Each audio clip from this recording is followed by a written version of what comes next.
There is no growth in comfort and no comfort in growth. Yet the big leaps are how careers are made and how businesses excel. So how do you master not knowing at all or feeling like an imposter? How do you have the conversations that will lead to trust and, of course, excellence? How do you take charge of the things that you can control? How do you thrive outside your comfort zone? That's what this podcast is about. I'm your host, Wanda Wallace, and it's time to get out of the comfort zone. Welcome to the conversation and to the beginning of 2026. So today we're talking about meetings. You know, I know, meetings take an enormous amount of time and often with what seems like an incredibly small amount of reward. Too many of these meetings create more overload. They create stress. You don't have time to think. You've got long hours to make up for the work that you didn't get done because of the meetings. And there's the actions that you have to take coming out of the meetings in addition. So there has to be a better way to do what we know we need to do in organizations, which is coordinate and collaborate. So today, actually, there is a better way. And we're going to talk about some very tactical advice that you can do to make your meetings fit for purpose, time efficient, and a joy rather than a hassle. And if you think that's an impossible task, stay tuned because I think we're going to achieve it. My guest is Rebecca Hinds. Rebecca is a leading expert on organizational behavior and a future of work specialist. She founded the Work Innovation Lab at Asana and the Work AI Institute at Glean, all first of their kind think tanks dedicated to this cutting edge research on the future of work. She's featured in all the top tier publications and in all the top tier podcasts, by the way, as well. New York Times, Wall Street Journal, Forbes, Fast Company, Wired, and the list goes on. A lot of corporate speaking engagements, a lot of webinars, and she's a trusted advisor to organizations navigating the challenges of modern work, from meeting overload, hybrid dysfunction, to the messy realities of AI adoption and organizational change. The book we're talking about today, Your Best Meeting Ever, 7 Principles for Designing Meetings That Get Things Done. Sounds good to me. Rebecca, welcome to the conversation. Wanda, thank you so much. I'm looking forward to it. I am too. So set us off. I know from talking to my coaching clients, and I think everybody listening knows that they think their meetings are bad. Just how bad are meetings really? You've got some great data on this. Oh, they're really bad. And when we think about, how many meetings are dysfunctional, we know that upwards of 40% of managers are rating their meetings as unproductive. The cost is enormous. My good friend, Elise Keith, has done research to suggest that meetings in the US alone equate to more than $1.4 trillion, more than each year, more than 5% of GDP. It's an enormous cost, and it's an enormous cost not just in terms of, the salary cost, the time cost, but also the cost on our focus and sanity and well-being. We also know that meetings are highly correlated to employee engagement within the organization. There's nothing more important than coordination and collaboration at work. And so the premise of Your Best Meeting Ever is we need to treat meetings as a product because they're both the most important and most expensive product in our organization, and they're the most dysfunctional. All right. So the most important product in the organization and the most expensive product in our organization. That is an interesting phrase. And I love your quote. In the US alone, forget the rest of the world for just a moment, $1.4 trillion expended on meetings. And that doesn't account for the stress that comes out of that and the lack of attention and the lack of focus. More than 5% of the GDP. Wow. Wow, that should get attention, especially when we rate meetings and say, was it worth it? So do you have any data on how people feel about all these meetings?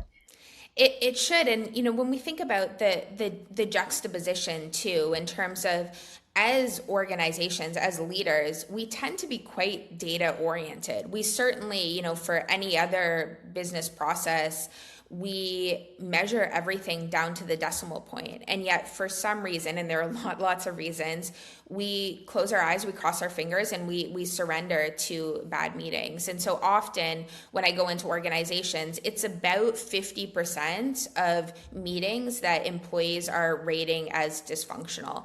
There are vast differences, culture to culture, organization to organization, but typically, I'm never surprised to see about 50% of meetings rated as dysfunctional. That's what I've seen in on average most organizations. Okay, $1.4 trillion expended in meetings in the US alone every year at a minimum, and 50% of that is largely a waste. Mm-hmm. And the calculations are hard.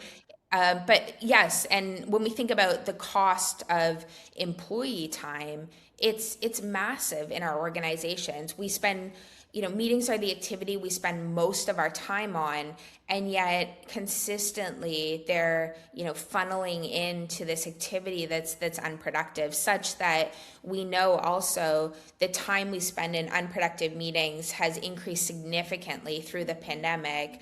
And now what we're seeing is managers are spending about 5 hours per week in unproductive meetings consistently, now more than any other group within the organization, because they feel it in so many different directions. Right. I see it as very disheartening. So you said at the beginning, the coordination and collaboration drive engagement. And I hear every day people say, I can't stand this organization, or I don't like work, or I feel defeated because of the dysfunctional meetings, the meeting to meet, or the meeting to check and check and check. All sorts of reasons, but it just feels like I'm stuck in sludge, is what I hear. Exactly, Wanda. And what we're seeing too is increasingly the employee experience. We've known forever that the employee experience matters for so many different reasons, obviously for retention, but performance as well. Increasingly, the employee experience is becoming a digital employee experience. And increasingly, we're seeing employees overwhelmed, exhausted. My colleague Paul Leonardi calls it digitally exhausted by the tools they feel they need to use at work, including meeting, Zoom, WebEx, Teams. Often you have more than one meeting technology. And we're needing to think much more thoughtfully about the digital employee experience as a driver of well-being and productivity, because you're absolutely right. If employees don't have the right tools to communicate, coordinate, collaborate, that affects every aspect of their work. Right. All right. Managers on average spending 5 hours a week in unproductive meetings. I would bet for many of my clients, it's double that. That's an average. It's an average for sure. And this was 2024. So what we're also seeing is in many ways, AI is making things worse. Managers, it's 5.8 hours. So round up to 6, but it's very difficult. And I talk about this in your best meeting ever as well. It's very difficult to measure our meetings because we have this knee-jerk reaction to assume meetings are bad. Often they are bad, but we've also been socially conditioned to believe they're bad. And this is why often you can't just reliably go into an organization and ask people, how effective are your meetings? You really need to dive into specific meetings. I recommend asking about time in particular. Was this meeting worth your time? Was it a good investment of your time? Because unlike meetings where there are a whole bunch of biases, everyone has an intuitive sense of whether their time was well spent or invested, and that can sort of get you out of this false measurement that we often see associated with meetings. Great. I want to come to the tactics, and I want to come to this, how do you take the meeting by meeting and kind of take this whole approach. But humor me for like 2 minutes.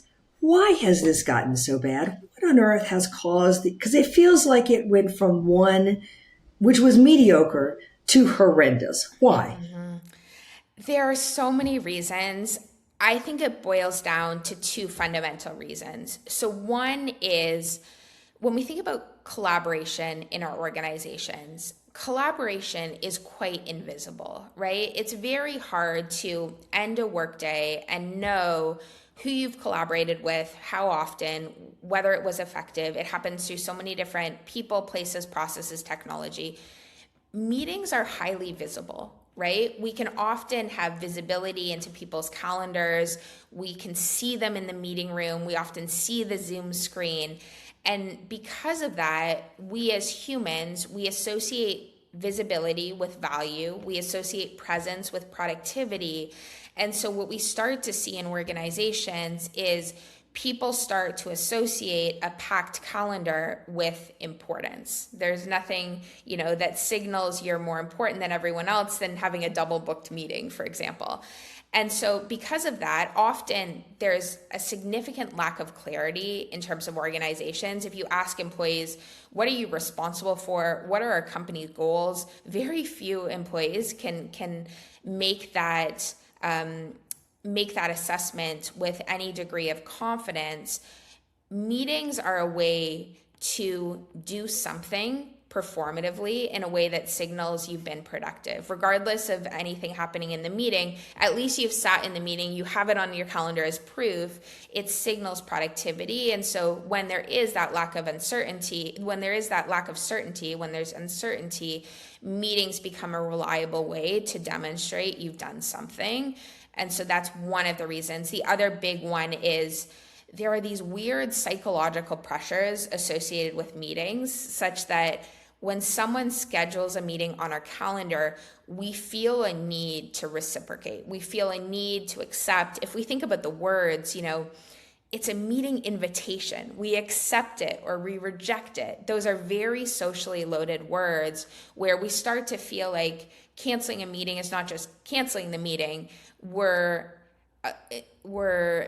canceling in many ways the person who has scheduled the meeting. We worry about hurt feelings. And so because also of this social conditioning, we're inclined to leave meetings on our calendar. We're inclined to resist canceling the meetings even when they're not worth our time. Right. Or when we don't add additional value. I mean, people get added to meetings just so it's happening, and then you feel like you need to go, and then you go, and then it's a never-ending cycle there as well. I also see managers needing to know the status of things, what's happening.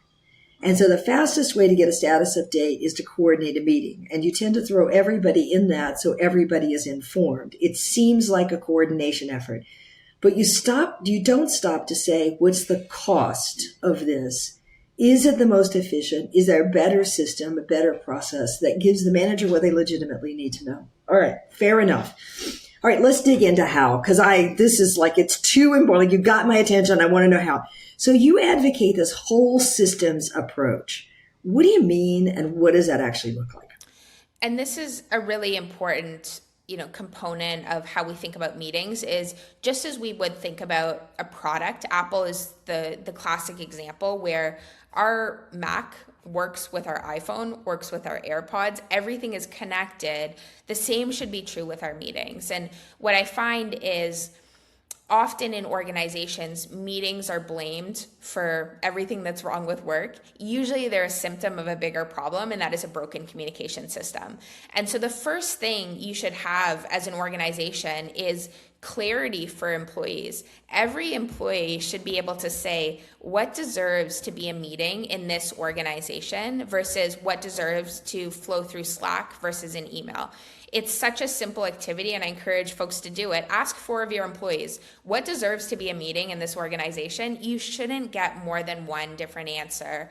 And as we've talked about, if there's not that clarity, people start to default to meetings because they have this visibility bias in a way that, that's how we get status updates overwhelmingly happening in meetings when really they should be happening in other communication channels. Yeah. Well, and partly we have so many communication channels, and I find we don't know which one to use for which purpose. So we double, triple, quadruple up, compounding the problems and the complexity and the blah, blah, blah. So clarity would be really useful. Like, when do I send an email? When do I do a phone call? When do I do a meeting? When do I do a Slack? When do I do who knows, whatever else it is in your organization?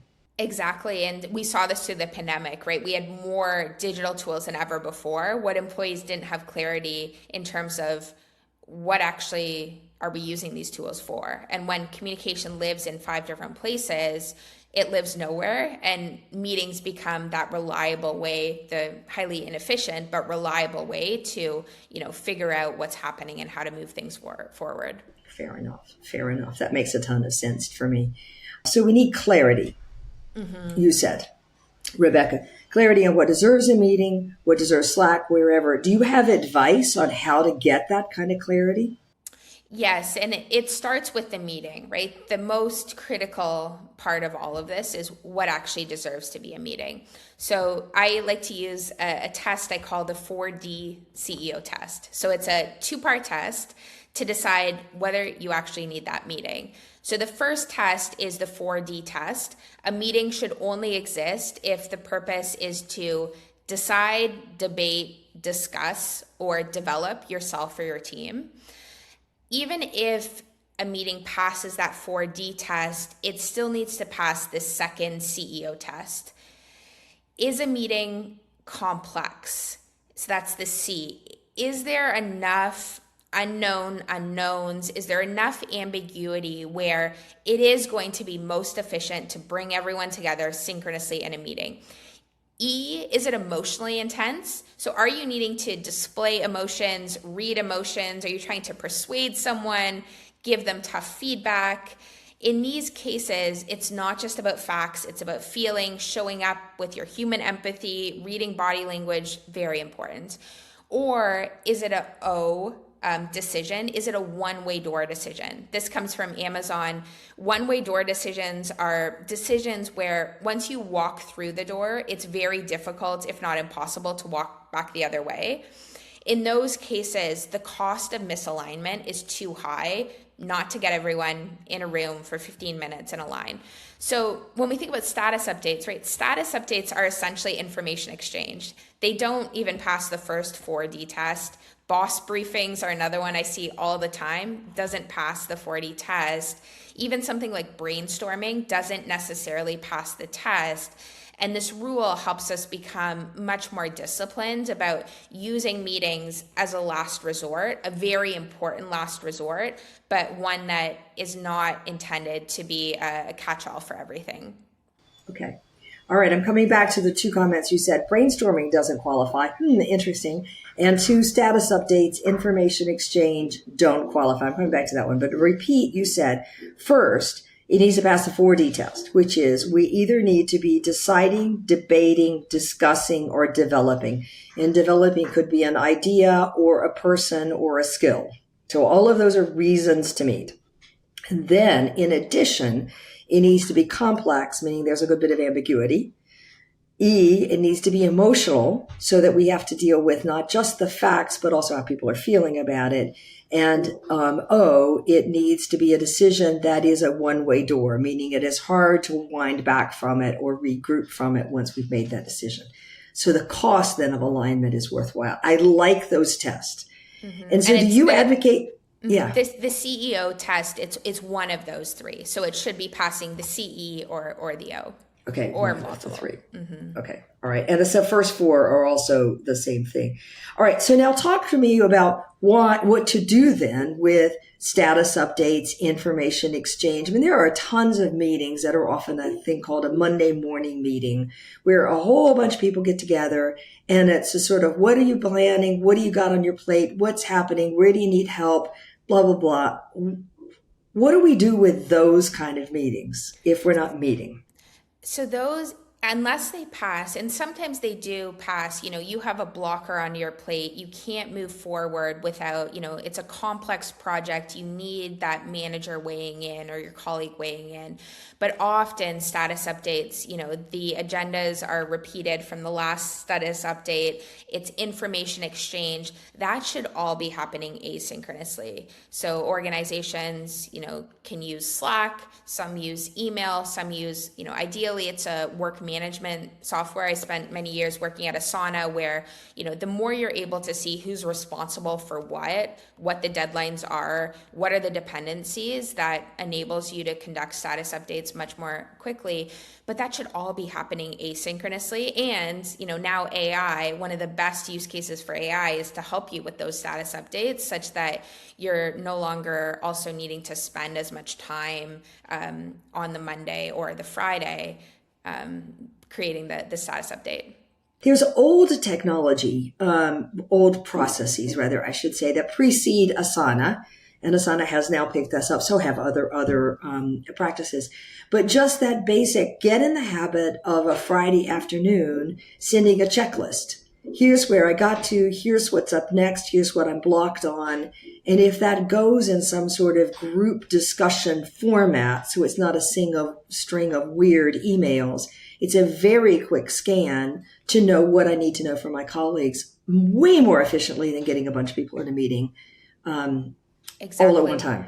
Mm-hmm. And transparency, what we see in healthy organizations, and healthy meeting organizations, they have strong written communication cultures. They're doing the status updates with clarity in writing and transparently. So even if, you're on the marketing team, having a way to see the visibility in terms of what are those status updates from the product team. So I know, the product pipeline that's coming in the roadmap, that's also really important in allowing us to spend less time and rely less on meetings. Right. Right. And the payoff for a manager is if you get your team doing this, it takes less of your time. I think that's the part everybody has to be focused on.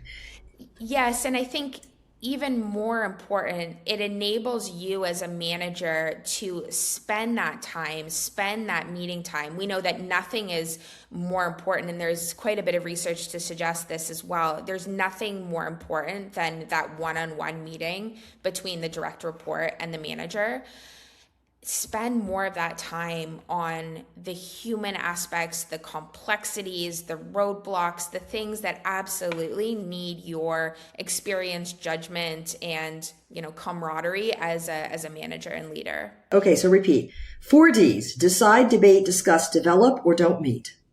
And 3 Cs: complex, meaning ambiguous; emotional, meaning lots, it's not just the facts; or it's a one-way door, meaning we can't rewind that decision easily or step back from it if we need to. Other than that, find another means. And I've also been an advocate of lots of times you find managers who say, I just was in a senior level meeting and I learned X, Y, and Z, and I need to tell the team about this. So we gather a meeting for me to tell the team. Of course, it takes 2 weeks for me to get that scheduled, by which the information is outdated, blah, blah, blah. I still contend one of the smartest things, just record a voice memo. Send a voice memo. Faster. And there's a ton of AI ways of making that easy, efficient, but so much smarter.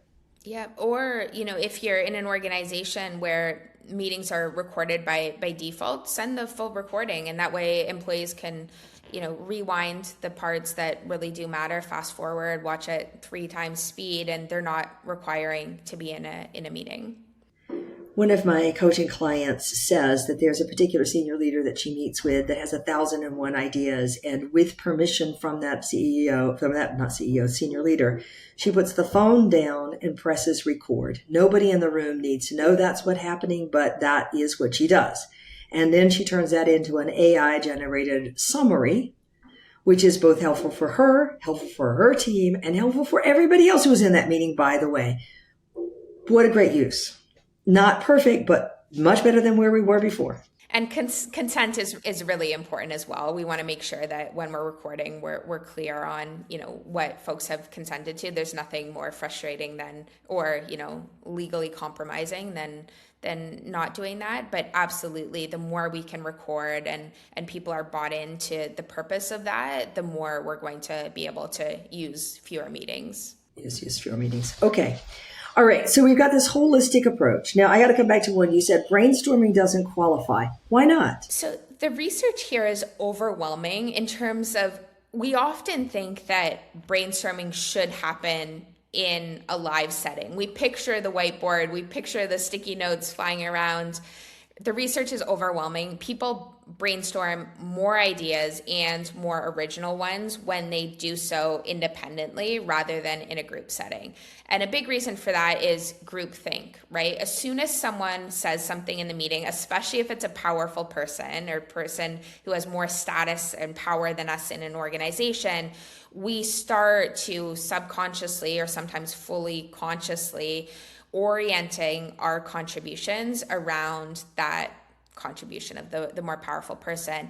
And so independent brainstorming helps to get out of some of that groupthink. Now, once we've brainstormed independently and we're ready to discuss our ideas or debate them, now we've crossed into the 4D territory, and a meeting can be helpful and generative. But that early stage brainstorming, I see it all the time where leaders will call a brainstorm meeting. They haven't given any context.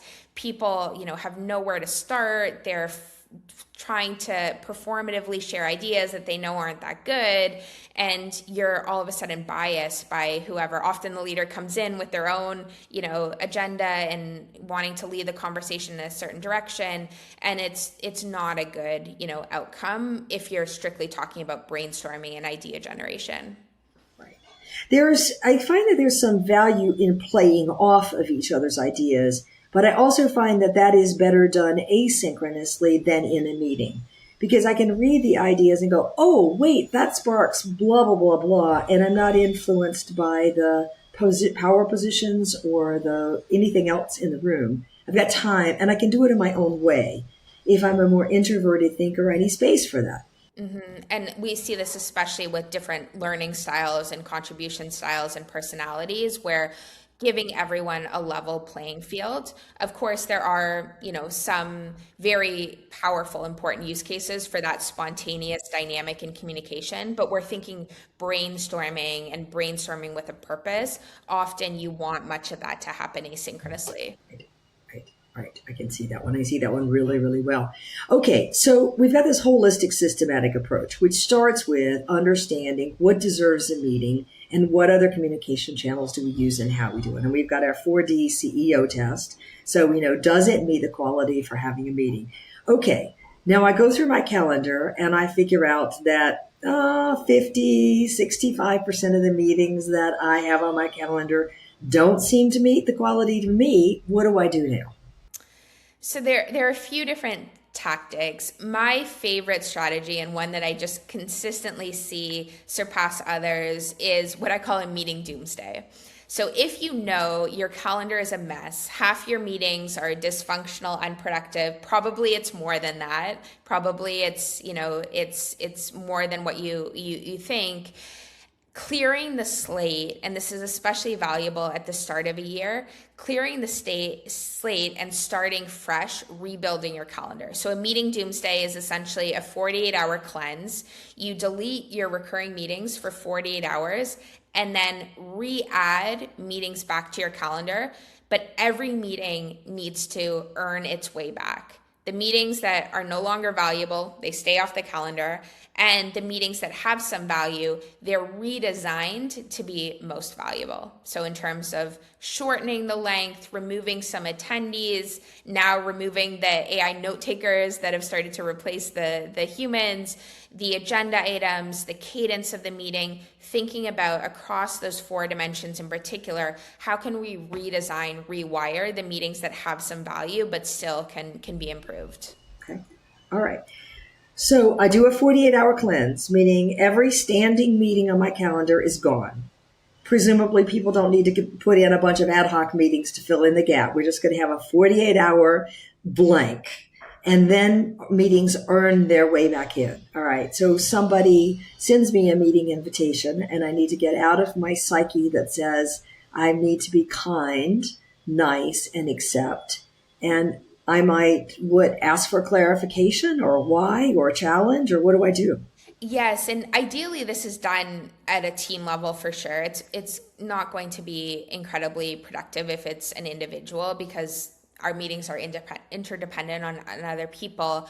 And what this does, if you do it at the team level, the department level, or the organizational level, is it gives people a built-in excuse to delete those meetings where they feel like they're going to insult or hurt another person's feelings from canceling them.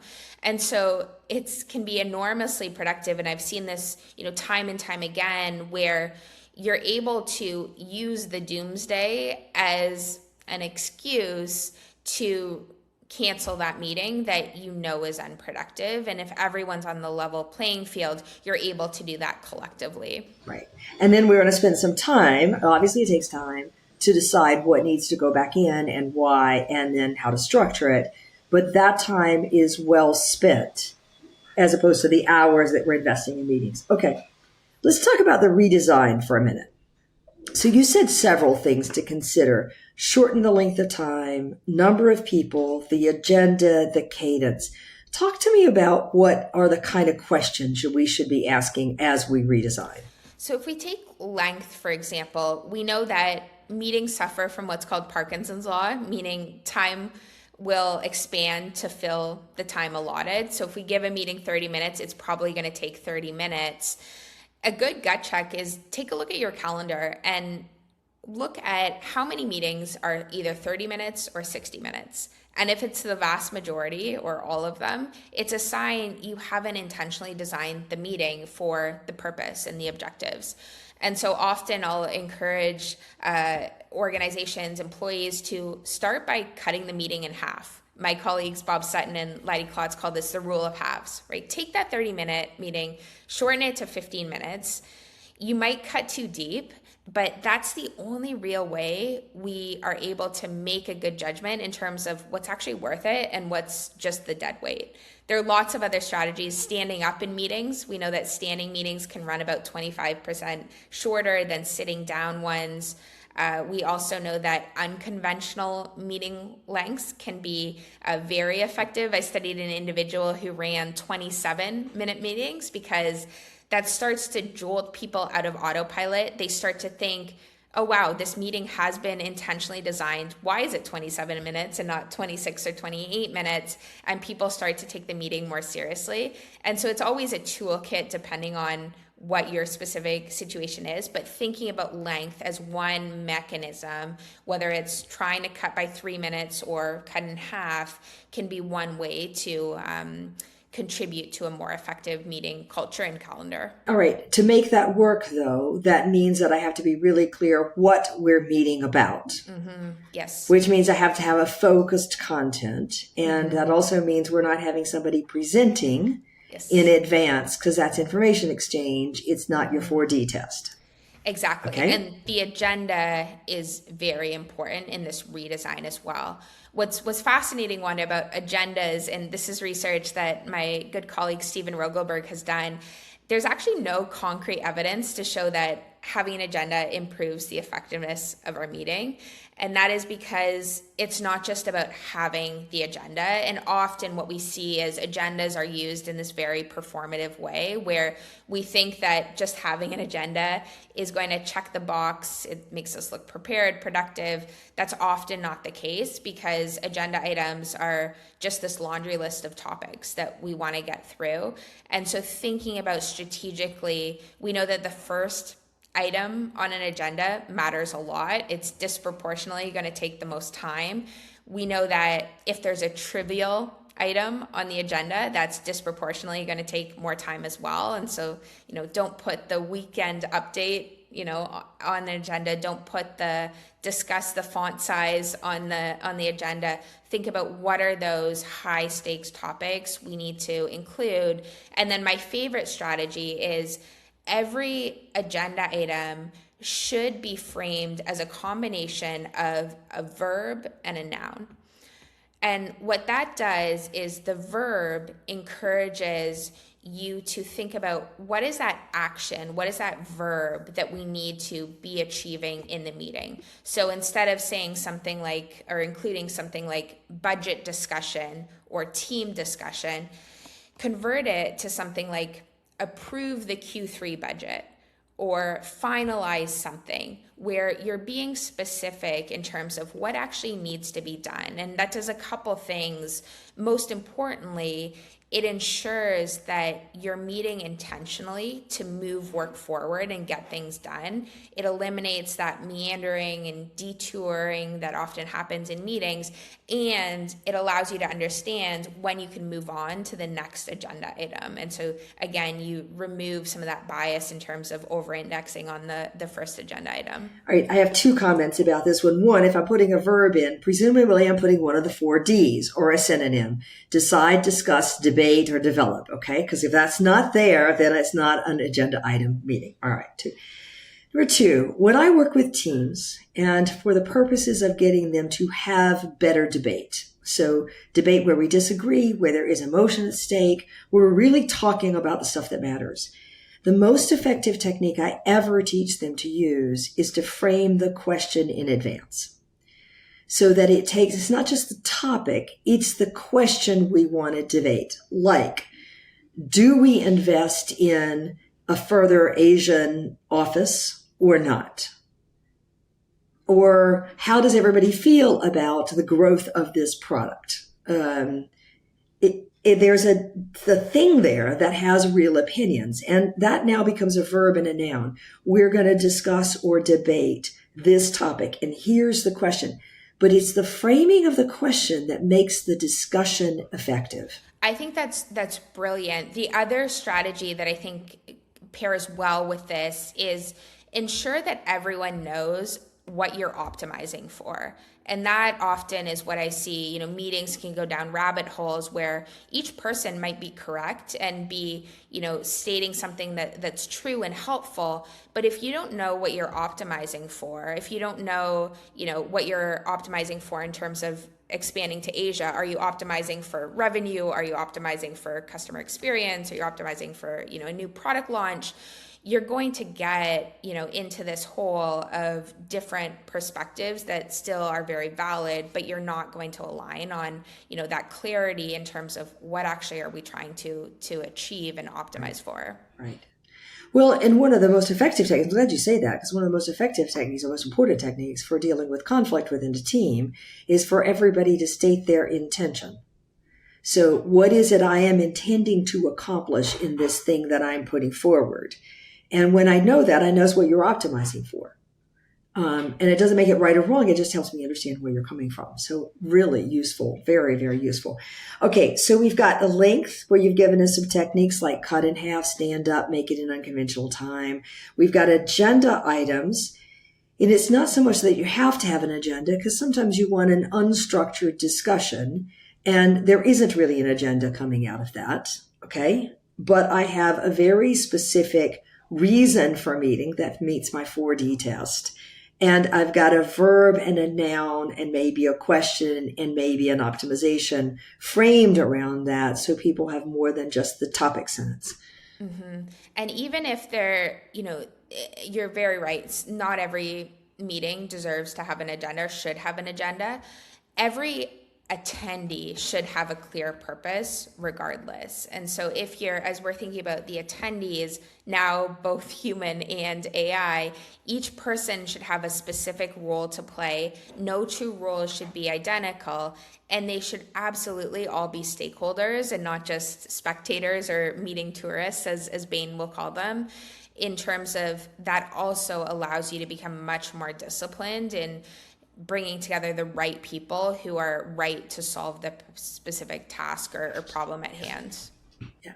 This is one of my pet peeves about meetings, is that people often come to meetings because they need to know what was discussed, decided, or said. That's a status update. And way more efficient to send around a meeting summary than it is to take up all that time for everybody. And because there are a lot of bystanders, that cuts other people from actually really talking because they feel like they have to give space. It just doesn't work. So making sure that people are there because they have a stake, they have an opinion, they want to be engaged in the debate, the discussion, or whatever that goes with it. I think that's really, really important. And if not, then you got to question why they're invited in the first place. I also said it's clear that everybody understands what their role is, and we don't have competing roles. Except by intention. Sometimes they're intentionally competing in other ways. All right. I love that. Now, what does that say about how many people are ideal in a meeting? Or is there a number?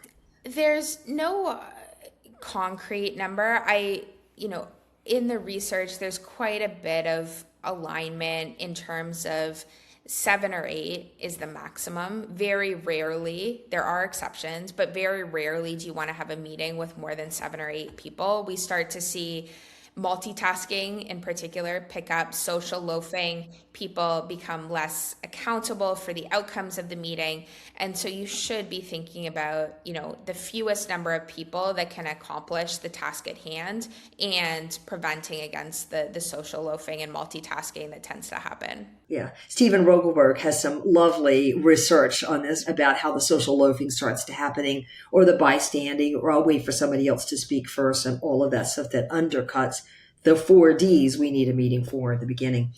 I also find sometimes that we need more voices in the room than 7 or 8. I think this is, especially when we're getting to collaboration, there are many more people who need to have a say in it, but it doesn't mean they need to be in the meeting. It often means we need to go and consult. We need to represent them. We need to have a way of having that voice and perspective present in the meeting, but not necessarily a person present in the meeting. That's exactly right. And a lot of that should happen before the meeting in terms of prep. One of my favorite strategies comes from Amazon, where Jeff Bezos used to leave a chair at the table empty to symbolize the customer. And I think that, having a visible reminder too, as especially if it's a heated debate, this stakeholder may not be physically in the meeting, but they absolutely matter and their voice and perspective matters. That can help to, relay that in the meeting as well. Yeah. Sometimes that can be a customer and sometimes that can be an employee group. Absolutely. Any number of places along the way. Okay, fantastic. I love that one. All right. What about anything else you have to say about redesigning the meetings? Anything else we need to look at that says, how do we make this meeting designed for purpose? I think we've covered the main ones. Frequency is another big one, right? We shouldn't be having pre-meetings and post-meetings. It should be one meeting. And in particular, we shouldn't be using a pre-meeting as, a rehearsal for a theatrical purpose that happens in the meeting. A lot of that should be happening asynchronously in a way that's transparent for everyone in the room and ensures that, you're spending time in the actual meeting on the things that deserve to be it. Now, I'm going to challenge that, and I want you to come back at me too. So when I'm trying to persuade a group to take a particular decision, and I am spearheading that effort, I find it foolhardy that I don't know where people sit on that issue in advance to a big meeting where we're going to decide. Now, and even discuss. Because if I know, for example, that you are opposed, and I know something about why you're opposed, then I know how to represent that, how to lead that discussion. I'm prepared for it. I can address it in a constructive, much more constructive way. But I can't do that without some one-on-one conversations with you. So I'm a big believer in the one-on-one conversations in the lead up to a big meeting. But many people call that the pre-meeting and the post-meeting. How do you feel about what I've just said? So it's so case dependent. And in this case where your intention is to gather information, as long as it passes the 4D test and it's not something often, you want to represent your team on a topic that can be really easily understood by a simple survey or, someone submitting that asynchronously. But if you're needing to discuss debate with an employee who's especially not going to be represented in the meeting, absolutely some of that pre-meeting can be effective. The problem often is you'll have a subset of the people in the real meeting coming together before to sort of strategize and manipulate what actually happens in the meeting. Or what I see, almost as frequently, perhaps more, is after the meeting, you have a group of people come together to try to unravel the decision made in the meeting. Those are the cases where we need to be really strategic about, those pre and post ones. Okay, but that means that we need to get the discipline in the meeting, so we say what we're really thinking in the meeting, that we get the conflict and the debate out. And I find sometimes that also means we need to have the debate in one meeting and a decision in another meeting. Yes. So we don't have time to work through it. And critically, the norms around once a decision is made in the meeting, it's final. Amazon will call this disagree and commit. And I've studied organizations that, it's so hard, especially when you get to the executive leadership level, to commit to that, where they start to bake it into performance reviews and start to, make sure that folks are incentivized in the right way and recognize that it's important we live by these decisions that are made, or else what's the purpose? What's the point of having the meeting? Okay. As a specialist also in AI and the future of work, I can't help but asking you, how do you think we should be using AI in meetings? What's good practice? What's bad practice? The key word here is intentionality. And just as we're seeing outside meetings as well, we need to be intentional about what is the role for AI to play. So just as we would look at the human attendees, look at the role for AI to play, and that role should be very deliberate and intentional. And so when we think about meetings, there are three roles AI can play in our meetings fundamentally. First is to automate. There are so much of our meetings that involve drudgery, right? The scheduling, we know 50% of meetings are rescheduled in many cases. The double booking, the transcription, the follow-up items, all of this can be automated with AI in a way that makes sense because AI is much better able to do those things than humans. The next role is to advise. So this is another very exciting area. Advise us on whether our meeting is effective. So help give us insight in terms of how strong our contributions are in the meeting, whether airtime is equal, whether people are multitasking. It shouldn't be about surveillance. It should be giving people more insight, more visibility into how they're showing up for meetings in a way that they themselves can course correct. The last one, both the most exciting and the most dangerous, is the AI showing up as a participant in the meeting. This is where we get into really dangerous territory where people start to think that they can send their bots to meetings instead of showing up themselves.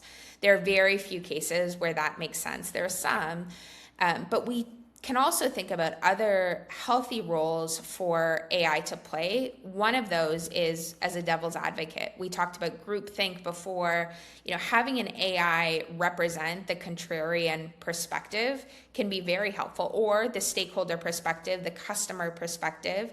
If we use AI in a way that's intentionally representing another voice, that's one of the best use cases right now in terms of this participatory role, or as a meeting moderator, especially if you have powerful people in the room, cutting them off when they're monotoning, making sure people are staying on the agenda, all of these things where often the human employee won't feel safe to share or to drive the meeting back on track. Having an AI do that can be effective as well. Ooh, I really like that. An AI tool or something that says you're off topic, get on back topic, or you've been talking for 5 minutes, what was the point? Or what, I can imagine all sorts of things on that one that could be incredibly useful. Plus knowing who's spoken, how frequently they've spoken. Is there a sequence in which people always speak, like someone always follows somebody else? Those really point to dysfunction in meetings, and that can be incredibly effective to figure out. Mm-hmm. And often we have so many meetings that it's hard to know. Certainly we have a good sense of the meetings that are highly dysfunctional, but often you won't know. And in particular, when we think about gender dynamics, that's huge. We know that, women tend to contribute less. We know that meetings are much more effective when they contribute more. Having a sense of, okay, what are these distributions in our meetings? When we have the leader speak first, what's the engagement level versus when we have, a participant speak first? All of these subtle shifts matter, and they're so complex that having an AI help to advise us and potentially participate to that effect can be really helpful. Really useful. Okay. All right. You have a couple of other things that we haven't really talked about. I just want to ask you about a couple of them. We have talked about the meeting's doomsday, but you have this concept called meeting debt. Explain that one. So meeting debt is why we need meeting doomsday. Meeting debt, just as we would have product debt, technical debt, we all have legacy meetings on our calendars where we show up, we go through the motions week after week, month after month. Probably these meetings aren't worth our time. That's the meeting debt that a meeting doomsday aims to eliminate. Excellent. All right. And what about this notion of collaboration cleanse? So the collaboration cleanse is essentially a meeting doomsday applied to your communication system at large. So this was a cleanse I did with a group of employees at Asana and Amazon, where we essentially asked them to stop using half of their collaboration tools for a period of 2 weeks. And what was fascinating about this study is there was good news and there was bad news. The good news was we saw just after that 2-week period, more than half of employees said that moving forward, they could eliminate one or more communication tools from their tech stack or collaboration tools, so they could develop a leaner communication stack.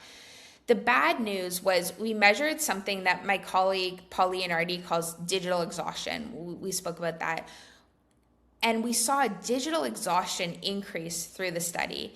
And once we started to dig into the surveys, do some interviews, we realized what was happening, and that is people wanted to do more. Now that they had to more consciously think about their communication tools, their collaboration tools, they had to log every time they deviated from their approved tech stack. They realized there was a solution in terms of using fewer communication tools, but they realized that they alone could not make that determination. So much of how we collaborate and communicate necessarily involves other people. They were needing leaders to step in. And so that realization that there was now a solution, but they alone could not solve it, was both enlightening and exhausting. And I think that the takeaway from the cleanse is the importance of standardizing. Employees want standardization in terms of what is a meeting for, what is Slack for, what is email for, what is Dropbox for, all of these tools in a way that enables them to reduce this sort of toggle tax, as it's sometimes called, jumping from app to app to app through the day. Right. So this comes back to something you have preached from the very beginning, which is being really clear, a standard. So if I am running a team for my team, a standard of why we're meeting, what deserves a meeting, how do we design a meeting, what are our rules for what kind of tools we use in what kind of places, and getting that clear. And to clarify it, I may need to do a collaboration cleanse or a meeting cancellation, a meeting doomsday, or any number of other tools, and step back and say, all right, what did we miss in doing that?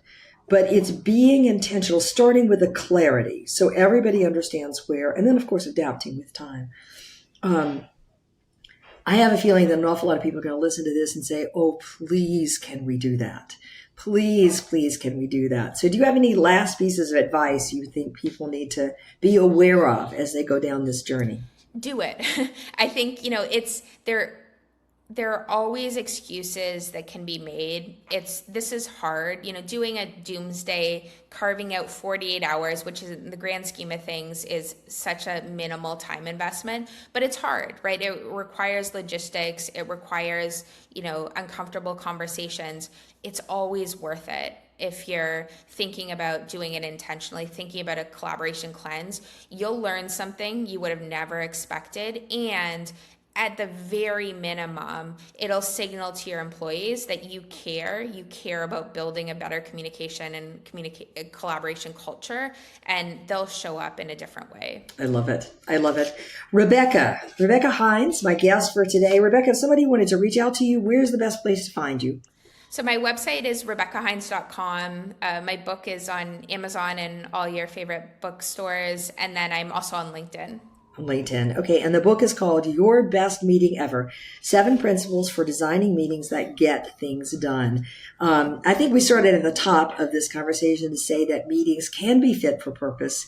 They can be time efficient and they can be a joy. And I think you've got the tools to get people there. And my number one takeaway on this one is intentionality about the reason we need to meet in the first place. Status updates, brainstorming, information exchange are not deserving of a meeting. Use another channel. Okay, I love it. Rebecca, thanks for joining us today. What a great conversation. Thanks so much, Wanda. It was fun. Thank you for joining us today. Tune in for another edition next week with Dr. Wanda Wallace on the Voice America Business Channel. Reach outside your comfort zone this week.